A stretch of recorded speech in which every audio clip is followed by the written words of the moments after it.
Biar habaib dengan habaib tarung, habaib tidak percaya dengan warga Nahdlatul Ulama atau Nahdlatul Ulamanya, biar Nahdlatul Ulama tidak suka kepada Ahlul Bait, biar Nahdlatul Ulama tidak suka kepada Ahlul Bait, biar Nahdlatul Ulama tidak suka kepada Ahlul Bait.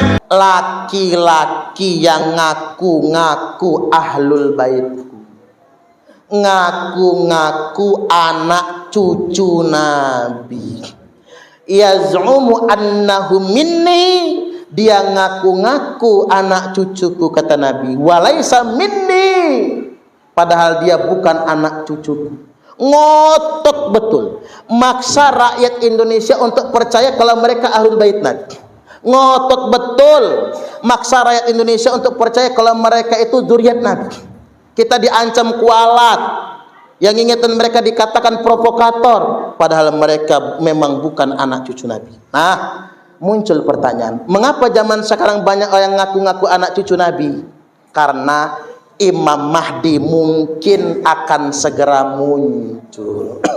Ciri Imam Mahdi akan segera muncul, banyak yang ngaku-ngaku anak cucu Nabi. Kalau kemarin kan banyak yang ngaku Nabi, namanya Nabi palsu. Sekarang banyak yang ngaku cucu Nabi, namanya cucu palsu. Mengapa banyak cucu-cucu palsu? Karena Imam Mahdi akan turun, tanda Imam Mahdi akan datang.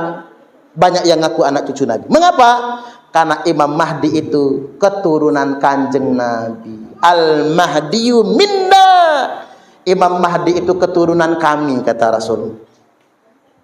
Ahlul Bait, dia merupakan Ahlul Bait Nabi. Min itrati, min waladi Fatimah, Imam Mahdi itu keturunanku kata Nabi, anak keturunannya Fatimah. Namun kita harus waspada dengan orang-orang yang ngaku-ngaku anak cucu Nabi, untuk menghindari Imam Mahdi palsu. Makanya dalam ajaran Islam, apabila ada yang ngaku-ngaku sebagai anak cucu Nabi, maka hukumnya ada 3. 1, yudrabu dorban waji'a, pukul dia dengan pukulan sekeras-kerasnya. Tapi ini nggak bisa dipraktekkan ya, karena zaman sekarang hukum pukul itu udah nggak ada lagi. Kalau zaman dulu kan ada cambuk kan, hukum cambuk nggak ada lagi. Kalau kita pukul dewek bu, main hakim sendiri, kita melangkahi kewenangan penegak hukum. Negara kita negara hukum, ada polisi, ada jaksa, ada hakim. Kalau belum dipunis hakim, ada praduga tak bersalah. Nah yang kedua, wa yusyahar bihi, kalau ada yang ngaku-ngaku anak cucu Nabi, viralkan.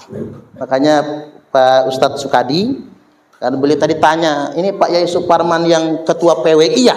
Iya kata saya. Nah tugas PWI Perjuangan Wali Songo Indonesia itu mensosialisasikan orang-orang yang ngaku-ngaku anak cucu Nabi ini bukan anak cucu Nabi. Karena ulama mewajibkan kalau ada yang ngaku-ngaku anak cucu Nabi padahal bukan, wa yusyahar bihi, viralkan. Upload di Facebook, di Twitter, di Instagram, di YouTube, beritakan di media-media televisi, ini bukan anak cucu Nabi. Sama kayak Nabi palsu, ada namanya Ahmad Musodek ngaku Nabi, Lia Eden ngaku malaikat Jibril. Di perbatasan Jawa Barat Jawa Tengah ada namanya Tugimin. Saya kalau nabinya Tugimin, gimana sholawatnya bu? Allahumma sholli ala sayyidina Tugimin wa ala ali sayyidina Tugimin sallallahu ala Tugimin. Repot kita. Nah itu harus dipiralkan. Kalau ada yang ngaku-ngaku Nabi, kita viralkan. Yang ngaku-ngaku anak cucu Nabi juga kita viralkan, sampai tidak ada lagi yang berani ngaku-ngaku anak cucu Nabi nantinya. Dan kemudian yang ketiga, wayuh basu zamanan tawila, penjarakan dia dengan penjara yang dalam jangka lama agar dia bertaubat. Makanya hati-hati kalau di Waisulan atau di mana-mana di negara kita ini ada yang nunjuk dirinya dalam darah aneh nih, mengalir darah Rasulullah. Kalau ada yang begitu, katakan Anda harus bertaubat, karena Anda tidak boleh ngaku-ngaku anak putu Kanjeng Nabi. Anak putu Kanjeng Nabi harus dibuktikan 1 dengan kitab nasab. Kalau nggak ada dalam kitab nasab, nggak boleh ngaku. 2, tes DNA. DNA-nya itu harus J1.